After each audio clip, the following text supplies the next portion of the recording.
Parshas Eikev, just like all the Parshas and Sefer Dvarim, is very much focused. Moshe Rabbeinu focuses a lot on basically the way we will struggle through or will go through this galus, the galus that we are in.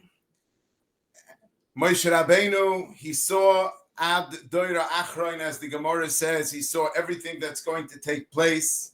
He saw everything till our generation and including the generations before Mashiach. He saw everything.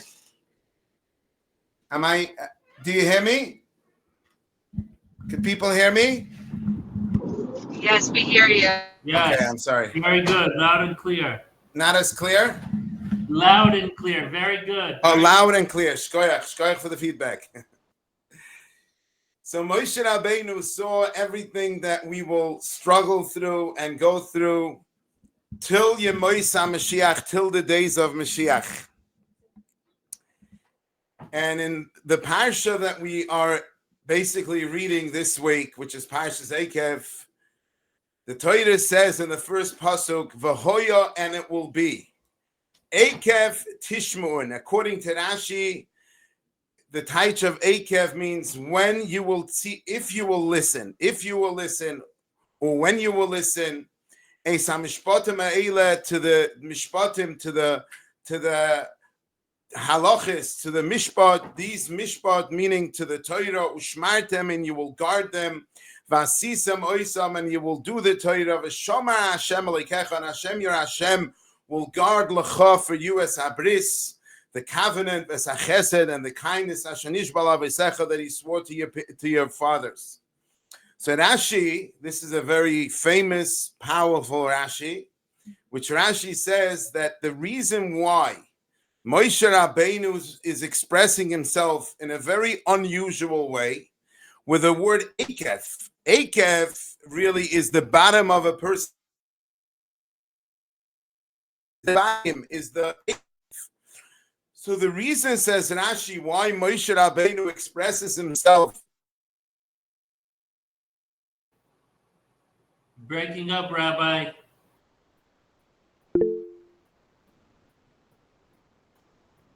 Rabbi, you're disconnected. You're breaking up.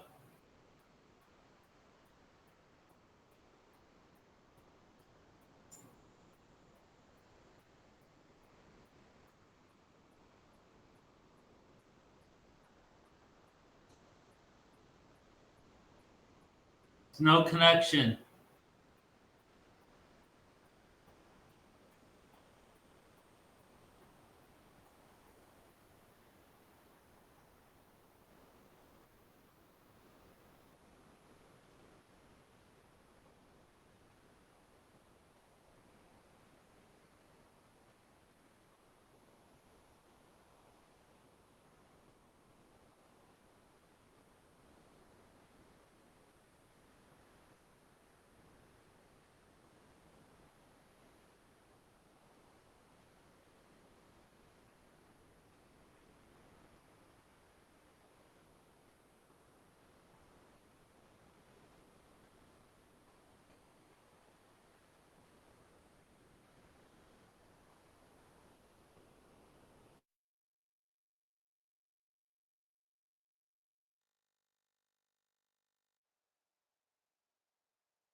Rabbi Bear will be back in a few minutes. He's trying to fix the connection.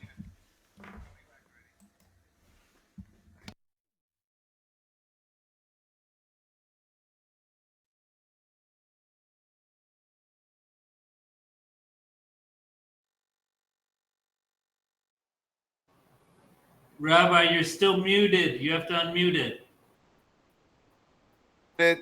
Now we Okay, hear now I'm unmuted. Okay. Shkoyach, Rabbi, I'm so sorry. There's connection problems. We got to be more connected. We got to connect better. Okay. Anyways, so I was in the middle of saying that the idea of Eikev, Rashi says, it comes to teach us that even the simplistic mitzvahs, simple mitzvahs that we take very light, we basically don't take serious. If we will take this simplistic mitzvahs serious, this will bring vishama, it will be guarding, it will bring shmira, guarding on us, and Hashem will give us kindness. This is the way Rashi sees the pasuk. But let's go a little bit into a little bit of the Chassidish insights of this pasuk, which there's a lot to talk about, but I'll just touch upon it. The Tver Shloime, the Radomski Rebbe, on this pasuk says the following. He says, Moshe Rabbeinu is actually talking to us, as I started the shiur before. He's talking to the generation before Mashiach. And Moshe Rabbeinu says, in the generation that we are in, which we have so many struggles going on, when a person puts in the effort, even a little bit, to fulfill the will of Hashem, to do the Ratzon of Hashem, in Shemayim, it has a tremendous impact. In other words, Hashem drives amazing pleasure from us in a time that we're going through so many struggles, so many different challenges. And the way he sees the pasuk is as follows. He says, V'hoya. When it says V'hoya, we know V'hoya is Lashon Simcha. V'hoya means happiness, Simcha. He says, V'hoya, the Simcha will be Eikev Tishmun. Eikev means Ikvus the Mashiach. The generation before Mashiach, if we will listen to Hashem, we will try our best. Hashem says, I give you my promise. Vishama, Moshe says it, that Hashem says, I will guard you, Hashem will guard you, he'll do kindness to you. So in other words, this is basically pointing out that the simcha we will have, if we would be happy, if we would do mitzvahs before Mashiach, it will cause a tremendous simcha in Shemayim. Then the Tver Shloime goes on and he says another thing very powerful. He says on the next pasuk, pasuk Yud Gimel, which says, "Va'ahevcha," I will love you, uveirachecha, and I will give you a bracha. I will bench you, v'herbecha, and I will increase you, uveirach privitnecha, and I will bench the fruits of your stomach, ufriat mastecha, and the fruits of things that will grow out in your fields. Hashem basically promises that you will have everything you need. Says the Tver Shloime, and he brings a famous story that took place in the time of the Rizal, a very famous vort. Reb Chaim Vital once asked his Rebbe, the Ria Kodesh, and he said, Moiri Rabbi, he said, my Rebbe, my beloved Rebbe, I don't understand. How is it possible that we should reach any level in Avodas Hashem and servants of Hashem? And he pointed out a famous Gemara, which is a Mishnah, Gemara Masechta Shabbos, which happened to Reb Loza ben Azariah, that the Gemara says Reb Loza ben Azariah's teeth were blackened, were basically rotten because he fasted so many fastings. He fasted a lot. Says the Gemara, why did he fast? Why did Reb Loza ben Azariah fast? Says the Gemara, because an animal of his went out with a ribbon between its horns. One of the animals on Shabbos, went out on Shabbos with a ribbon between the horns. Says the Gemara, it actually wasn't Reb Loza ben Azariah's own animal. It was actually one of his neighbor's animals. And that's why he put in so much effort in fasting. So asked Reb Chaim Vital to the Ria Kodesh, if Reb Loza ben Azariah had to put in so much fasting because of one thing that happened because the animal went with the ritzua ben karnoisea, a ribbon between her horns. What could we say, Rebbe? How are we able to stand and serve Hashem? Said the Heilige Rizal, a very famous Rizal, he said that in our days, the little that we do in our generation is kaharba, is like a lot that was done in the time of the Tanoim, Amoraim, and Rishonim. He says, in our generation, because the challenges are way more, so whatever we do is way more than what the Tanoim and the Amoraim did. And he finished and he ended and he said, this is really the reason why people sometimes ask, how is it possible that Mashiach will come in our generation? If Mashiach didn't come in the time of the Tanoim, in the time of the Amoraim, how is it possible? Said the Rizal, this is the answer. Because Hashem is driving, He's having so much pleasure from our simplistic things that we do, the little mitzvahs that we do, way, way more than the Tanoim and Amoraim, and this will bring Mashiach.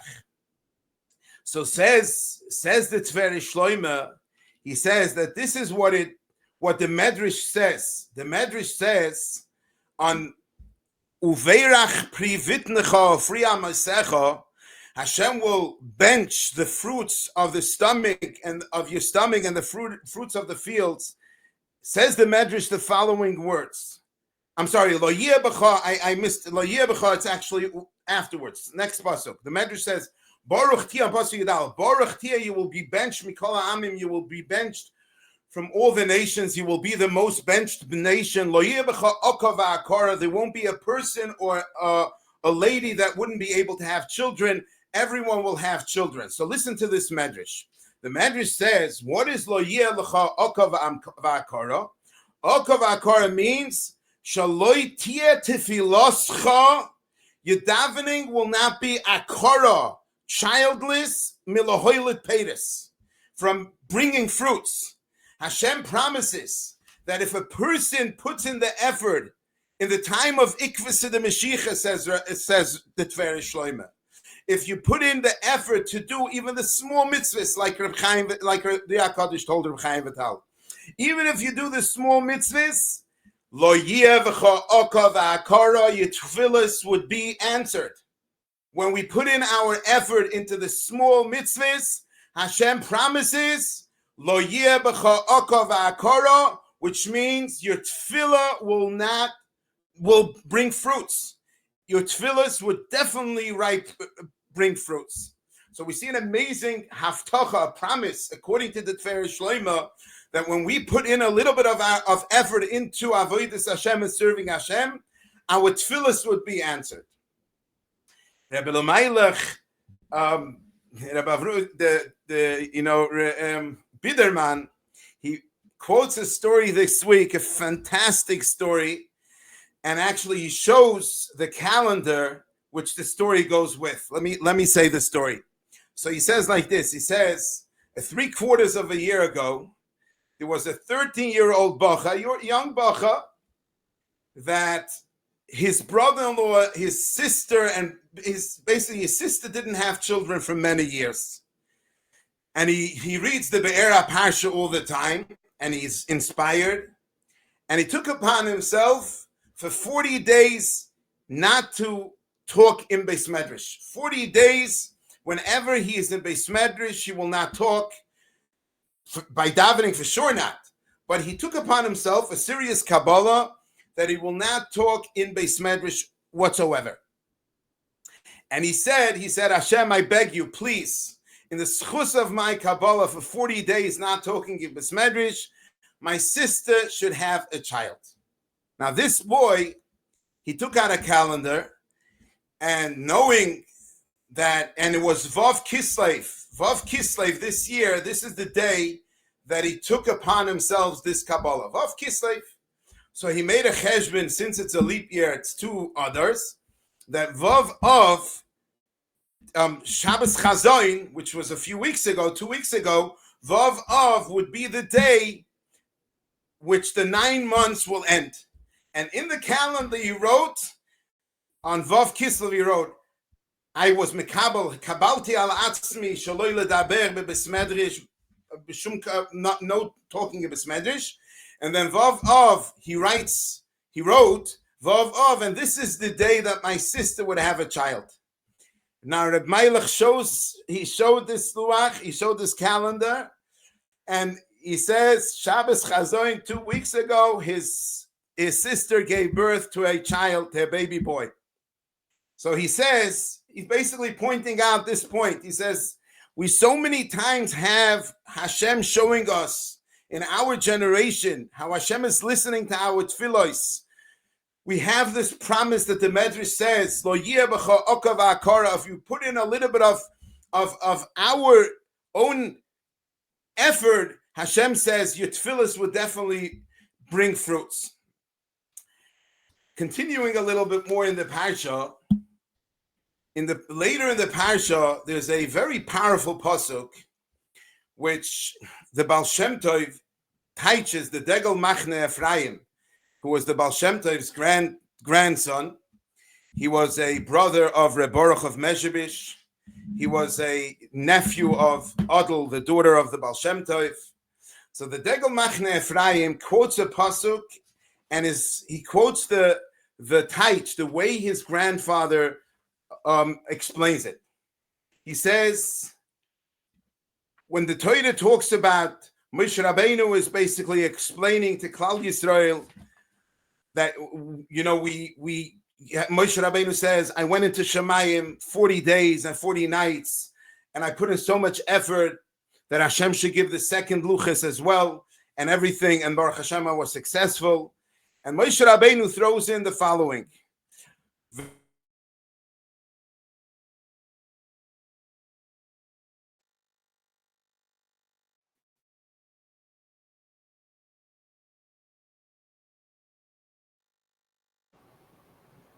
We lost you, Rabbi.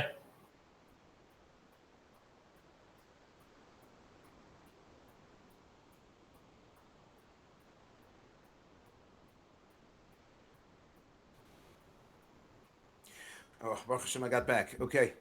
And don't be obnoxious. So the Olam can hear me? You can hear me? We hear you now. We hear you.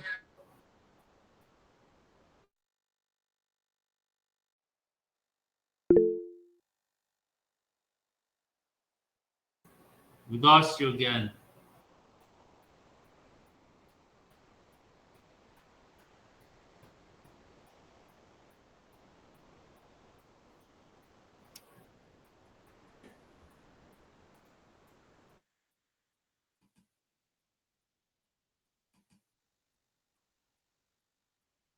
Are you able to hear me? We hear you now. Oh, Chaz Hashem. Okay, some problem with the connection. Okay, so he says like this. It seems like Hashem wants us to put in a little bit of effort, more effort. So our tefillah should be accepted. So anyway, so he says that in the time of the Rambam, this is the Baal Shem Tov. What I'm quoting now is the Baal Shem Tov, and the Degel brings this Baal Shem Tov.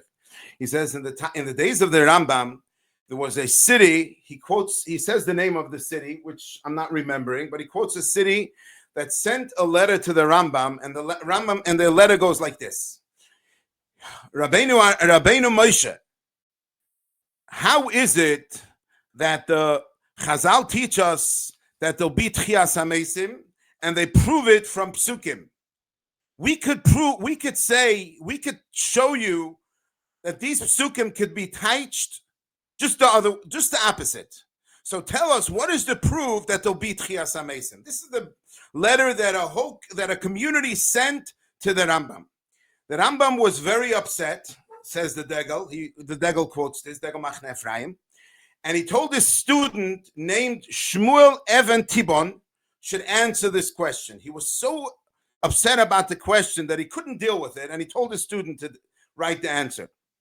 And he dictated the student how to answer, and the answer that the student answered is as follows. He says, from your question, I see that your hachsherim that you're eating is not good, that you're eating, unfortunately, not kosher food. And when you eat something which is not kosher, since the food it becomes your blood, it basically turns into blood, and it becomes part of your body, which goes to your brain as well. So therefore, your brain is all messed up because you're eating not kosher food, and that's it. He didn't even answer the question. So says the Degel, we see from this, the power of what we eat is so important to make sure that it's kosher. And he quotes a famous Tosfos. Tosfos in Masechtas Ksubos says, more than a person has, Adam should be careful to see the actual food the actual things that he eats. He has to put in more effort.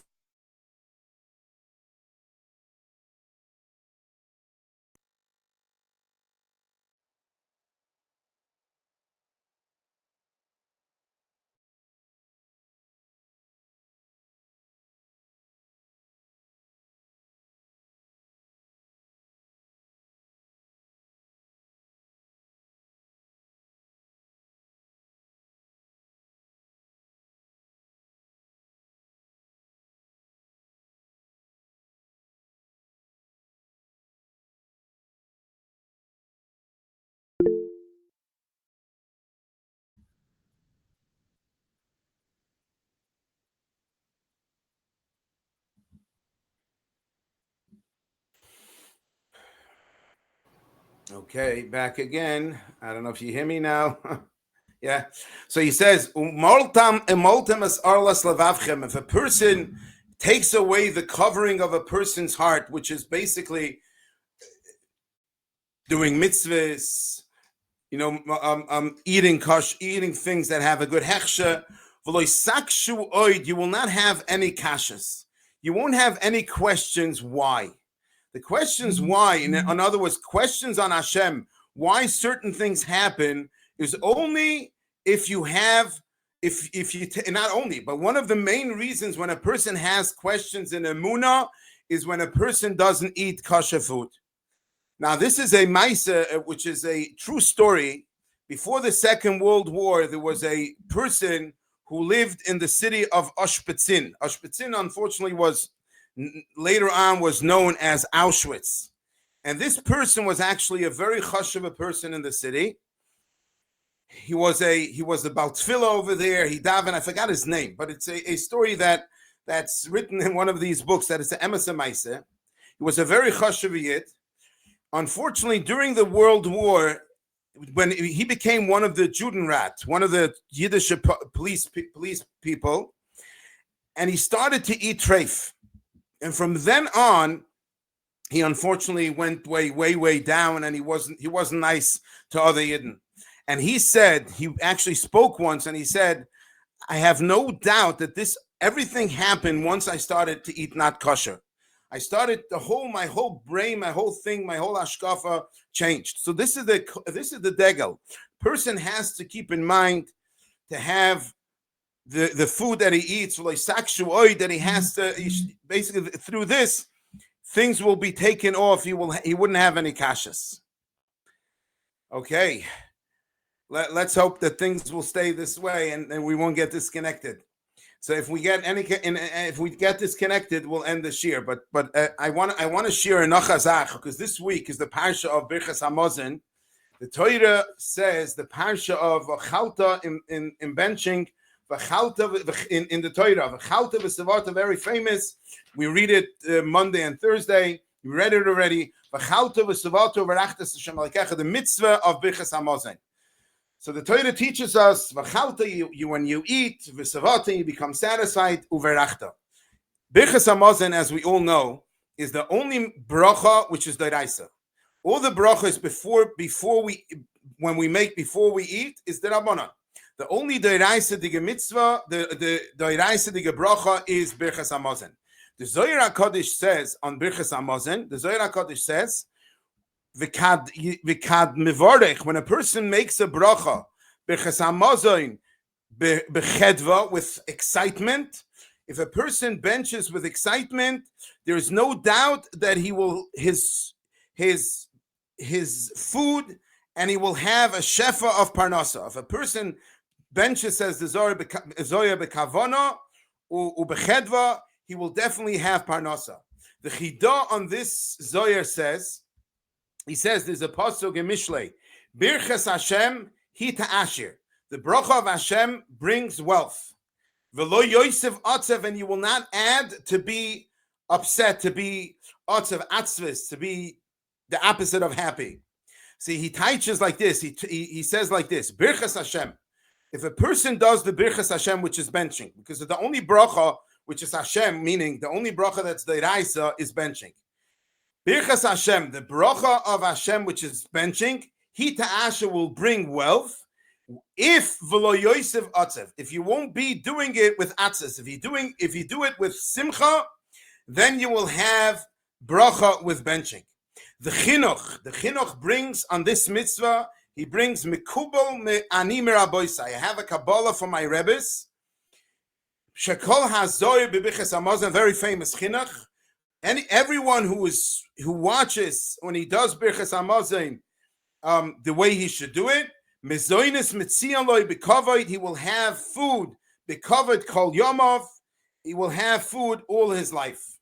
Now, just to share with the olam a few small mises stories. So a lady once came to Maril Diskin that unfortunately she had many children, and she lost, and they passed away right after childbirth. Nebuch. So she was crying and begging the Maril Diskin if he could help her. So Maril Diskin said, I have a very simplistic eitzah for you. You should start benching inside. If you'll bench inside within a sitter or a bencher, you'll be zoiche that your kids will now, you won't chas v'shalom have any more of this tsar. And she accepted upon herself to do this, and then she had another child, and Baruch Hashem, her child stayed, Baruch Hashem, was gesund and stark. The Bach in Shulchan Aruch says, it's a famous zach, but it's kedai, it's worthwhile to do chazor on. The only letter in Birchas Hamazon that's missing is the fei. Why? Because in the schus of Birchas Hamazon, fei stands for af, which means fei is af, which means anger. In the schus of Birchas Hamazon, there won't be any anger. You'll have everything, the charoin af, the anger will be removed. Any anger will be removed. In Yerushalayim, there was a big Rebbe, and his name was Reb Shlomo of Zvil. Reb Shlomo of Zvil once said, "It's gula to have good children is to bench in a siddur. If a person benches in a siddur, he has good children." So before we saw from Maril Diskin to have healthy children if you bench in a siddur, and the Reb Shlomo of Zvil said, if a person benches in a siddur, he will have Erlach gute kinderlach. So we all remember a few years ago there was unfortunately the 45 people who were nifter on Lag BaOmer, the terrible tragedy that happened. It's a famous ma'aseh, but again, all these things we all need to be mechazeg ourselves. And one of the 45 people that passed away was Reb Menachem Zagbach. His name was Reb Menachem Zagbach. By his shiva, they had a whole stack of benches, and everyone that came in, they asked to take upon themselves to start benching in a siddur, to start benching in a bencher, le'il nishmas, for the neshama of this Reb Menachem Zagbach. Now, this Reb Menachem Zagbach, from age 16 years, he took upon himself to bench in a siddur, to bench in a bencher, and the mishpacha, his kinderlach, said that whatever it took, he had always a bencher. If for whatever reason he couldn't find a bencher, he would rather not wash. That was his Kabbalah. So therefore they gave out these benches. So there was a Sofer Stam, someone who wrote Tefillin and Mezuzahs and Sifrei Torah. He took a bencher and he took upon himself, he came to be Menachem Ovel, he took upon himself to start benching inside. And he did it for a few weeks. After 3 weeks, he finished writing a Sefer Torah, he basically finished, one Sefer Torah, and he was called to another person who was interested in writing a Sefer Torah, and he told him to come over. He wants to see this person that wanted to write the Sefer Torah. He wanted to see, how he writes. He wanted to see if his ksav, if his writing is nice.